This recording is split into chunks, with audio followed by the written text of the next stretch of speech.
They say the dead leave the world quietly. But in Rosewood, the dead never learned how to let go. Every night, at exactly 2:13 a.m., the Hayes brothers, Daniel and Michael, lay down in their beds and turned toward the empty side, the side where their wives once slept. They never touched that space. They never placed anything on it. They never even let the sheets wrinkle. And every night, without fail, they whispered, "Good night, sweetheart," into the cold air. People thought it was grief. Others thought it was insanity. But I, Claire Moore, the girl who moved next door, knew better. Because I heard things. Soft footsteps pacing the hall when both brothers were asleep. A woman humming behind Daniel's closed door. The sound of breathing, slow, steady, too real to be my imagination. And then one night, the empty space beside Daniel moved. Slowly. Deeply. Like someone had just sat down. I wasn't supposed to be there. I wasn't supposed to see it. I wasn't supposed to hear the whisper that followed. "Why are you in my place?" That was the night everything changed. The night their dead wives stopped being memories. And became something else. Something that didn't want me there. Before I continue this story, I want to take a moment to speak directly to you. If you love emotional stories that touch the heart, if you enjoy dramatic moments that keep you watching, if you like horror that feels real and close, then you're in the right place. Stories like this one are made for people who understand grief, love, fear, and second chances. People who have lost someone. People who have held on to memories longer than they should. People who know what it means to fight for love even when something unseen tries to pull it away. So if you're that kind of person, if you feel the weight of this story already, please take a second to comment your thoughts, like this video, and subscribe to the channel. It helps the story reach others who might need it, too. And if you're ready to keep going, if you want to know what really happened in that house, why the Hayes brothers believed their wives never left, and how I got pulled into their darkness, then sit tight. Take a breath. Because the next part of this story will take us back to the beginning. Before the haunting. Before the love. Before everything went wrong. My name is Claire Moore, and I moved to Rosewood to start over. It was a small town in the US, the kind of place where people greeted strangers and the nights were too quiet for comfort. I came here after a bad breakup, hoping the silence would heal me. I didn't know that this silence carried secrets. My new house sat right beside the Hayes brothers' home. Daniel Hayes was 32, quiet, gentle, and always lost in thought. There was a sadness in his eyes that never left. His older brother, Michael, 35, was more guarded, watchful, almost protective of their home, as if he feared something inside it. People warned me to stay away from the Hayes brothers.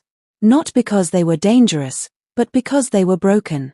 Their wives had died in a tragic accident 2 years earlier, and the story went that the brothers never accepted it. They still kept the wives' rooms the same. Still spoke about them in the present tense. Still slept as if they were alive. At first, I thought it was just grief. But on my first night in Rosewood, I heard a woman humming from their empty house. And that was when my real story began. The first time I saw Daniel Hayes up close was on a cold evening, just 3 days after I moved in. I couldn't sleep, so I stepped outside to get some air. That was when I saw him on his porch, talking softly into the empty space beside him. At first, I thought he was on the phone, but there was no phone in his hand. He sat still, his head slightly tilted, nodding as if someone was replying to him. Every few seconds, he smiled, a small, painful smile that didn't reach his eyes. I froze, unsure if I should greet him or quietly go back inside. Then he looked up and noticed me. Our eyes met. He didn't look embarrassed or confused. Instead, he looked, caught between two worlds. Like he wasn't sure if he should come back to reality or stay in whatever place he was speaking to. He stood, cleared his throat, and gave a quick, polite nod before going inside without a word. The second time we met was less frightening. I was at the local grocery store, trying to reach a jar on the top shelf. A hand gently took it down for me. I turned, and there he was again. Daniel. Up close, he looked tired but gentle.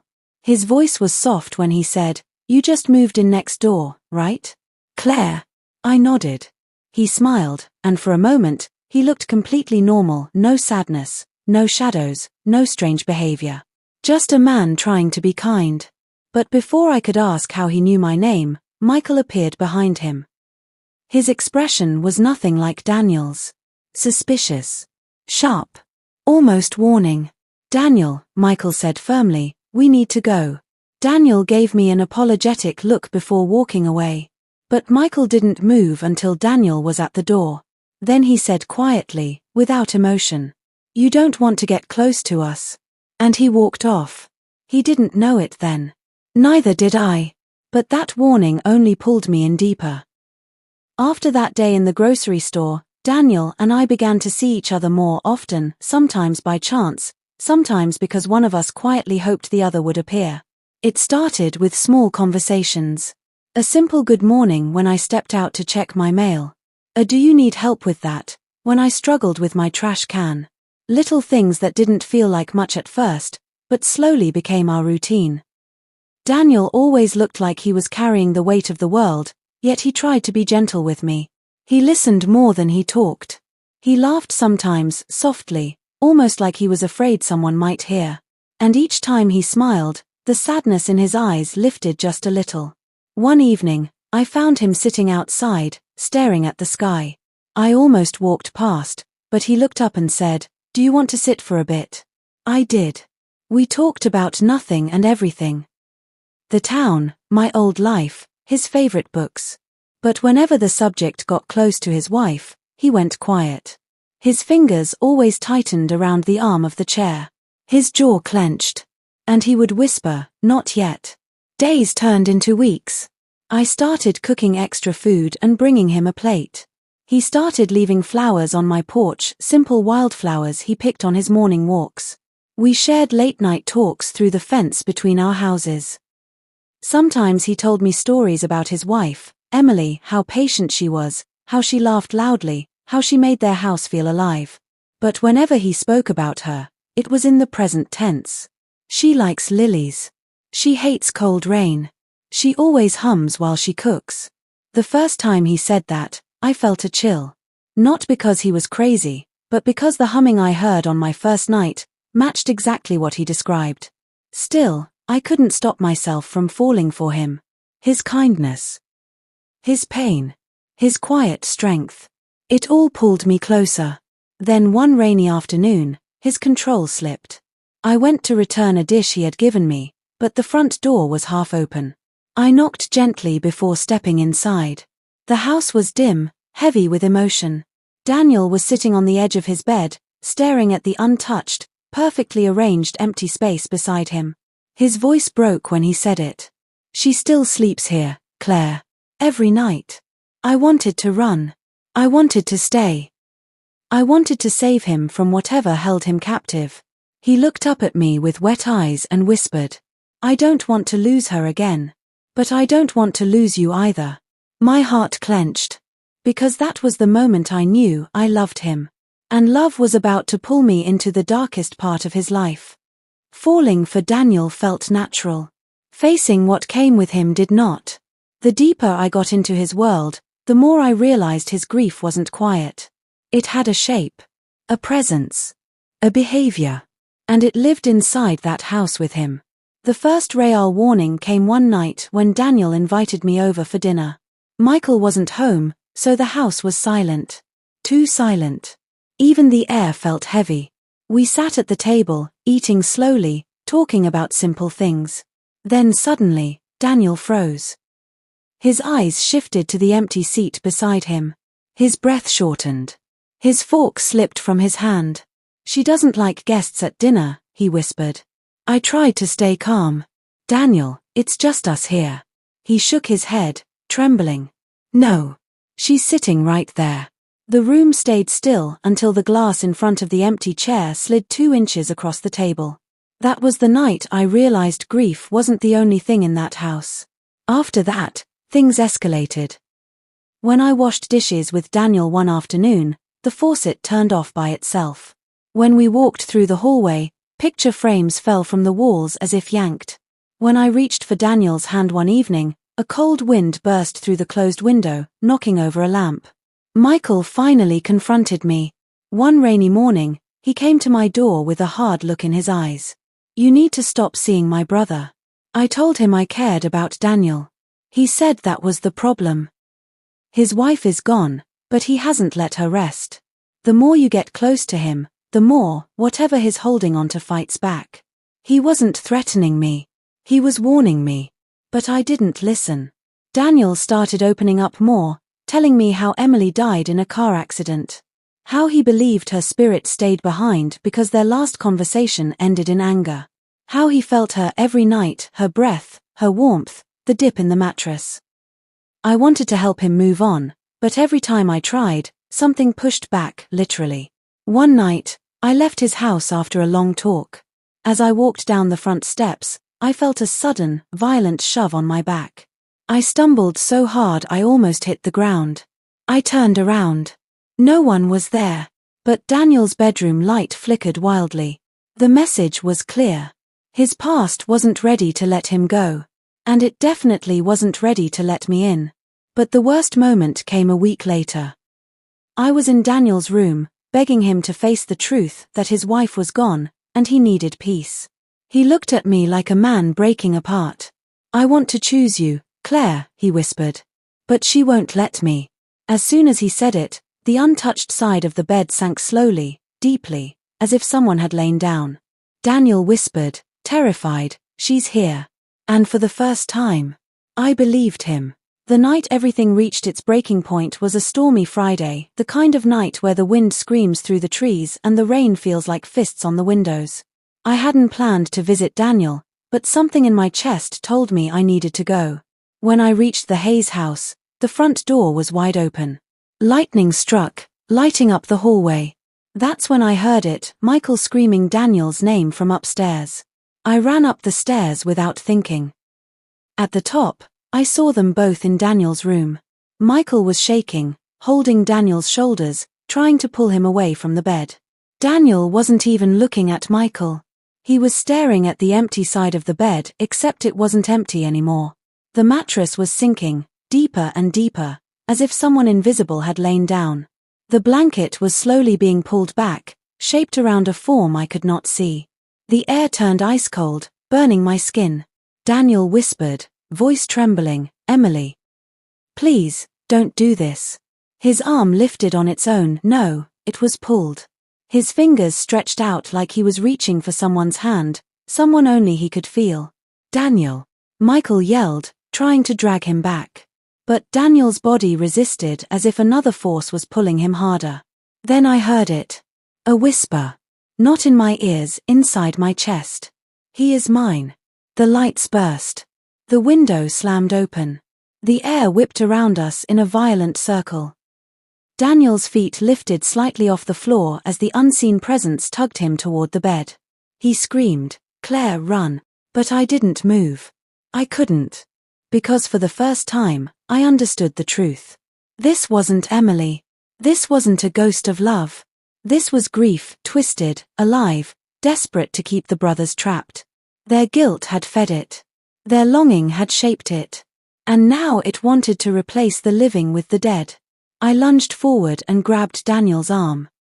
Something cold and strong wrapped around my wrist. My breath stopped. My vision blurred. But I held on. Michael held on to me. Together, we pulled with everything we had. "Daniel," I shouted. "Choose life. Choose now. Choose me." For 1 second, everything froze. The room. The wind. Daniel. Then Daniel's eyes cleared like someone cut a rope inside him. He let out a broken cry, ripped his hand away from the unseen grip, and fell into my arms. The mattress snapped back to normal. The cold vanished. The room went still. The presence was gone. Daniel collapsed, sobbing. Michael slid to the floor, shaking. For the first time in 2 years. The house was silent. The storm died down slowly, as if the world had been waiting for Daniel's choice. Rain softened, the wind calmed, and for the first time since I moved to Rosewood, the Hayes house felt normal. No cold drafts. No whispering in the walls. No weight in the air. Daniel sat on the floor with his back against the bed, shaking. His face was buried in his hands. Michael was beside him, breathing hard, but his eyes held something I hadn't seen in a long time: relief. Real relief. I knelt in front of Daniel and touched his arm gently. He flinched at first, then leaned into me like someone who had been drowning for years and finally reached the shore. "It wasn't her," he whispered, voice breaking. "It was never her." I nodded. "I know." He cried then, not soft tears, but deep, raw sobs that came from a place he had kept locked away. Michael turned his head, hiding the tears in his own eyes. When the storm fully stopped, we moved to the living room. The three of us sat there for a long time, wrapped in blankets, saying nothing. No one wanted to go back upstairs. Finally, Daniel spoke. I held on because I thought she needed me.